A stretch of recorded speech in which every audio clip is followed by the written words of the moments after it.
ফের একবার ঘটল যাত্রীবাহী বিমান দুর্ঘটনা। আহমেদাবাদের পরই এবার যাত্রীবাহী বিমান হুড়মুড়িয়ে ভেঙে পড়ল রানওয়েতে। রানওয়ে থেকে ওড়ার সময়ই ঘটল ভয়াবহ এই দুর্ঘটনাটি। ভয়াবহ এই বিমান দুর্ঘটনায় ব্যাপক ক্ষয়ক্ষতি, চলছে জোর কদমে উদ্ধার কাজ। তবে ভয়াবহ এই বিমান দুর্ঘটনাটি কখন ঘটেছে, কোথায় ঘটেছে, এই দুর্ঘটনায় কতজন আহত ও কতজন নিহত হয়েছেন, কি জানা যাচ্ছে এই মুহূর্তে, জানিয়ে দেব বিস্তারিত ভিডিওতে।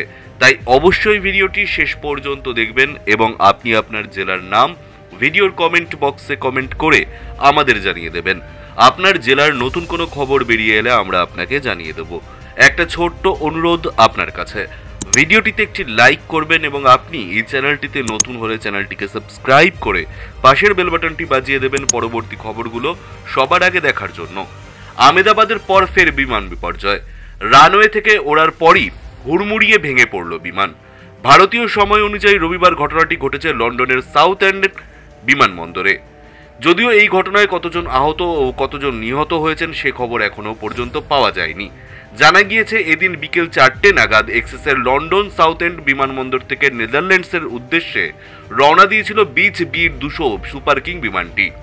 রানওয়ে থেকে ওড়ার ঠিক পর মুহূর্তেই ভেঙে পড়ে বিমানটি।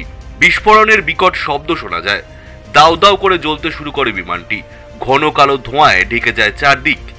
ইতিমধ্যেই এই মুহূর্তের ভিডিও ছড়িয়ে পড়েছে গোটা সোশ্যাল মিডিয়ায়, যা দেখে রীতিমতো আঁতকে উঠছেন নেটিজেনরা।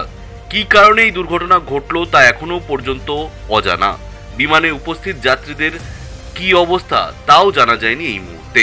এসেক্স পুলিশ সূত্রে খবর, দ্রুততার সঙ্গে উদ্ধার কার্যে হাত লাগানো হয়েছে।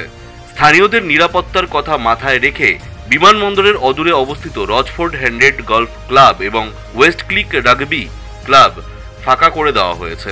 জনসাধারণকে যতটা সম্ভব ওই এলাকা এড়িয়ে চলার নির্দেশ দেওয়া হয়েছে। উল্লেখ্য, মাস ঘুরেছে মাত্র। আহমেদাবাদের মেঘানী নগরে ভেঙে পড়ে এয়ার ইন্ডিয়ার লন্ডনগামী বিমান। এই বিমান দুর্ঘটনায় মৃত্যু হয়েছিল 241 জন যাত্রীর। এই ঘটনার মাস ঘুরতে না ঘুরতেই ফের বিমান দুর্ঘটনার সাক্ষী গোটা বিশ্ব।